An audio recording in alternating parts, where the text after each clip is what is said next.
Hi everyone, happy Sunday. Um Today I want to talk about David. Um so we all know that David was a man after God on heart. We all know that David fought Goliath. We all know that David was an adulterer and he was a murderer. We all know all the things that most people, the most popular thing that leaders and pastors preach about David. But for me, my favorite thing about David, I'm gonna make this video two part because I feel like um it it's two different things that I noticed about David's heart. First part, David. So we all know Saul. Before David was a king, Saul was, Saul, Jonathan's dad. So for so many people that don't know, so Saul was a king, and before they appointed David as king, um, for some reasons, Saul's spirit just did not like David whatsoever. That man was hunting David down to kill him. He did everything he could to kill him. He made, instead of him focusing on being a king, he made his mission to kill David. He did all that he could. But, God had hands on David just as much God had hands on Saul as well. So God did not let that happen. But David had a lot of opportunity to kill Saul, but he didn't. And I love reading the Old Testament. I just love reading the Old Testament. I feel like if Christians will take time to read the Old Testament, they will understand Jesus better. And we will also understand why David was a man after God on heart. And to read more about how like David Hart poster on 1 Samuel chapter 24. It's not long, and if you get a sense, you can read it. The fact that David had a lot of opportunity to kill Saul. Somewhere in 1 Samuel 24, he cut the robe of Saul, and his conscience made him realize that no, I should not be killing a man of God. I should not be killing Saul because God, he's an anointed man. He's an anointed king. David conscience allowed him not to kill Saul.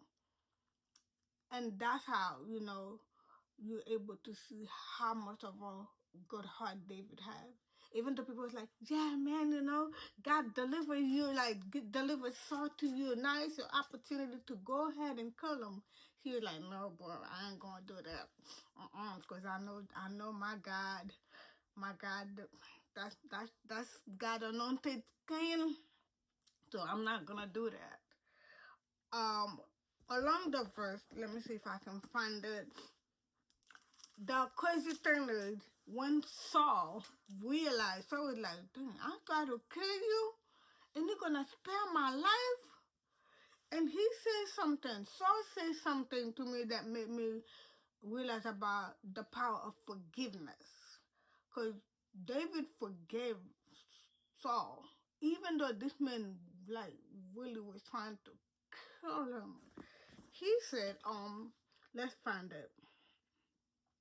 On 1 Samuel 24, verse, let's see. Let's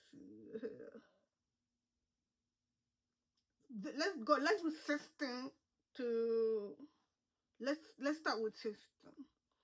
When David had finished speaking, Saul called back, is that really you, my son David? Then he began to cry. And he said to David, "You are a better man than I am, for you have repaid me for good. For you have repaid me good for evil. Yes, we have eaten. Yes, we have been amazingly kind to me today. For when the Lord put me in place where you could have killed me, you didn't do it." And 19, this is what I love. Saul said, "Who else would let his enemy get away when he had him in his power? May the Lord reward you very well for the kindness you have shown me today." And y'all can read the rest of the story. Like, you see how Saul was like, "Who in the world? You mean to tell me, like, I'm your enemy and you letting me get away? When you have an opportunity to kill me and you didn't kill me?" Like I said, yes, David might have been a murderer, even though he didn't do the killing, but he wasn't responsible for the killing. He didn't put blood into his own hand, but he still was responsible for the death of I forgot, but I forgot the name of. Sorry, I forgot the name of the. I put it in the comment. Um. So when I read from 1 Samuel 16 to 19, when I read that, I was like, wow, the power of forgiveness. How, it's so hard for us to forgive people who hurt us. It's so hard for us, especially when somebody wants nothing but bad things to happen to you. Like, their heart toward you is filled of hatred to the point where you can't like forgive that person. But when you think of God, when you think of how much like God has done for your life and what God can do for you, and that's why vengeance is God and not ours. So read more about David's life, and I cannot wait for us to go into the second part of David's heart. Yeah, so that's the revelation I had for in regard to David's life. Even though a lot of people's like, I know some people they can't pass look. Some, not all, can't pass look like, yeah, David was a murderer. David did this. Oh my goodness, I can't believe David did that. But I feel like that's the glimpse of why God loved David so much. And then the second part, I will tell you why I love God and David relationship. Oh my goodness. Okay. So yeah, that's what I wanted to share with you guys. And I hope you have a good Sunday. And I might do the second part. I'm gonna record the second part in a second because I'm too excited. Have a good day, I guess. And happy Memorial Day. Bye.